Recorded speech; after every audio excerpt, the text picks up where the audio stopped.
Hey everyone, this is James from TeaDB bringing you another Inbetweenisode. Today I am going to be talking about Pu'erh price over time and kind of the relationship. Does it generally go up, go down? And talking a bit about perhaps the most famous recipe of Pu'erh tea, 7542, throughout the years, and kind of using that as a lens to talk about price and the relationship there.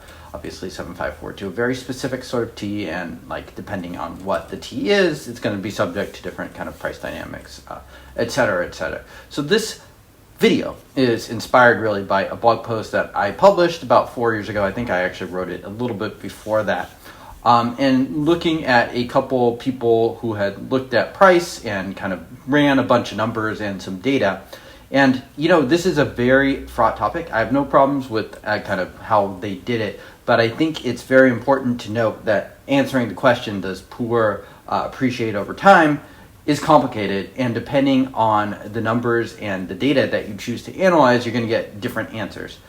Basically, there were two ones I looked at. The first of which was Peter Lista, who looked at Yunnan sourcing and white tea, I believe, and basically looked at kind of what the relationship was with time. So one thing that was definitely true in this time period of Pu'erh, 2019-2020, is that the Mao Chao price was going up. So that would mean like the same farmer in 2014 would have more expensive tea than he did in 2013. Generally speaking. And so what would happen is, of course, you would see actually the younger tea is generally more expensive. One exception with that is some of the Yunnan sourcing teas. And why is that? Well, Scott is someone that basically every March or so usually raises the Pu'erh prices by 10 to 20%. So that would mean that the older tea is going to look a little more expensive because he's adding a little bit of price there, creating more incentives to have older tea. Does that mean that his older tea is appreciating in price? In a way, yes. I mean, I'm certainly more likely to buy his 2024 ripe than I am something from like 2020, 2019 due to this pricing dynamic. But it's important to note that this kind of captures the certain peculiarities of the pricing that these two vendors have, and also the era that was happening. Sinensis Research skipped 2011 to 2019 and basically looked at prices earlier and came to the conclusion that prices did indeed go up because something like 2002 tea is more expensive than 2003, which is more expensive than 2004, etc., etc., etc. And generally speaking, that's true. And I'm going to talk a little bit more about why I think that's a little limited as far as saying that Pu'erh goes up in price over time. I think generally speaking, if you said that, I think it'd be generally true. But I'm going to talk why I think you should look at it just a little bit differently. And I do mention this quite a bit in the post. So why looking at 7542? Well, it's a very famous recipe. They've been making it for quite a while. 1975 is when the recipe was invented. You're not going to find a lot of 70s 7542s out there. You'll occasionally see stuff that's marketed like that that's very likely to be fake. Even stuff in the 80s and 90s you should be very aware of. I mean, it's one of those recipes that people know it, so people are going to fake it. And it has a couple things. Well, first of all, Pu'erh in general is kind of a drinkable collectible. So it has both drinking value and collectible value. And something like the 7542 compared to like a white label cake that who knows what it was, which basically only has drinking value, 7542 has a lot of collecting value. So that's important to note too. So when it comes to collecting value, of course, the less that's made, the more valuable, generally speaking, it is because people are willing to pay more and there's just less in circulation, a supply and demand sort of thing. So like collector's cards or something like that, which is purely collecting value, you will have that dynamic when it comes to well-known recipes of Pu'erh that you can find in those different Pu'erh books, and different recipes and whatnot, and different productions are going to have different value. Is some of that tied with the drinkability and how good quality the tea is? Definitely, but not all of it is. There's still definitely a strong case of kind of collecting value. So as a drinker, which I consider myself to be, considering why a tea is expensive, I think is really, really important. Going to talk generally a little bit about the 7542. There's the case of the 88 Qingbing. So what is the 88 Qingbing exactly? Well, it's a series of 7542 productions from 1989 to 1992, but it's not any of those. it's specifically dry stored. So the dry storage is the key part there. If you were to actually find like a 1989, 1990 7542, verify that it's legit, but it had undergone what was more normal at the time, traditional storage, that tea is actually going to be quite a bit less expensive than those because it's not the Qingbing. So it's important. There's all kinds of other different kinds of factors there. There's also probably was generally more traditionally stored 7542 rather than less dry stored ones. Dry stored ones, most famously done by Vesper Chan.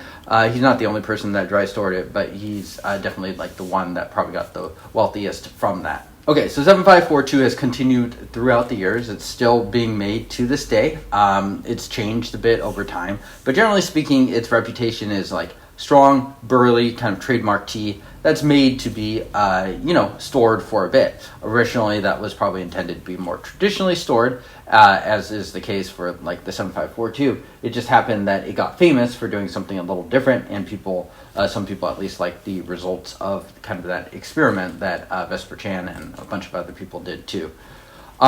So what I did in this is I basically looked at Pu'erh, that 7542 recipes. I looked at both the kind of the more typical price as well as kind of like the first batch price. So it's one thing to note that is going to confound any experiment too is the fact that there's multiple batches, different prices for different batches. Sometimes the first batch or a certain batch is quite a bit more expensive, sometimes 4 times, 5 times as much. Other times it's twice as expensive. Point being that there's a lot of confounding factors with these teas. So I did my best to kind of look at the most average price I could find for these teas rather than just choosing the most expensive ones. And basically looked at it. And what you'll see is that the prices just generally are higher for a tea that is earlier. But I do have kind of an alternate explanation. One popular thinking that was around at the time, and I think still is to some extent, is that once a tea hits a certain price range, it's going to get to a certain price, and then it's going to keep going up and up and up and up. So in 2015, this might have been, okay, once a tea hits 10 years, it's going to go to a certain price, and then it's going to continuously go up and up and up. But what you're going to find is that, generally speaking, it's not exactly, that's a little bit too much of an oversimplification. And my personal, the personal explanation that I find to be the most compelling is the quantity explanation, that being that Pu'erh amped up significantly in quantity, specifically in the 2000s, the aughts, probably also in the 2010s, although I think that's a little more, I haven't looked at that as closely. So for instance, in the Zhang Jinghong book in 2003, she says that there was 1,000 to 2,000 tons made of Pu'erh. The definition of Pu'erh has been kind of a live one and has changed a couple times as well, but in 2006, there was 80,000 tons. So depending on if you believe those estimates or not, there could be between 40 to 80 times as many Pu'erh released just 3 years later. So Pu'erh, the industry, was blowing up because demand was really high and people were trying to meet that demand with supply.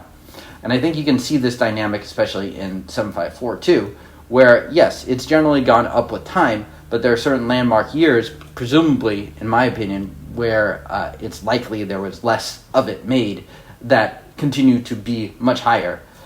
So I looked at some of the prices in 2020 when I did this post, and then I looked at them now in 2024 using the site Donghe Tea, which is kind of what you would use to just kind of look at the index of certain recipe teas, specifically dye. And what I found is that many of the teas, in fact, I would say the majority of them are about the same. For instance, the 2018 7542, it went from $26.70 to $29. For something where there's been probably more inflation than that over the course of time, that probably actually technically means that the price went down, even though the tea went from a year to 2 years old to what would it be now, 6 years old. So it's starting to get to the point where it's closer to semi-aged. 2007, 2006 stayed about the same. Many are really about the same, even though it's been a very throughout the 4 years. So, but you would think, according to kind of the previous wisdom that I was talking about, that once that tea, because the tea is now considerably older, or at least 4 or 5 years older than it was then, you would assume that it would be higher in price. Something like a 2006 7542 is 18 years old. So that's getting close to 20 years old. So age doesn't necessarily add desirability to it as far as a collectible goes if if there's enough quantity out there. So while I think it does definitely increase the desirability for someone like me who's a drinker, I think there are a lot of different dynamics at play. So personally, I subscribe to kind of a quantity explanation of kind of Pu'erh rising over time. So that would mean that we would never necessarily expect the 2010 7542 to rise to the same heights as like a 2001, where they were making probably a lot less of it at the time. Okay, so yeah, those are some ramblings and some thoughts on Pu'erh price over time, specifically in regards to 7542. Generally speaking, I think as a drinker, you want to, if there's something that you like, just go ahead and buy it, pick it up. Trying to speculate on these things, I think, is really challenging, and is definitely a different skill set than just sort of drinking and appreciating the tea. Things that personally I find to be probably more interesting as far as like a tea drinker is concerned. Okay, thank you all for tuning in. Let me know if you like this episode. I will see you all next time. Cheers.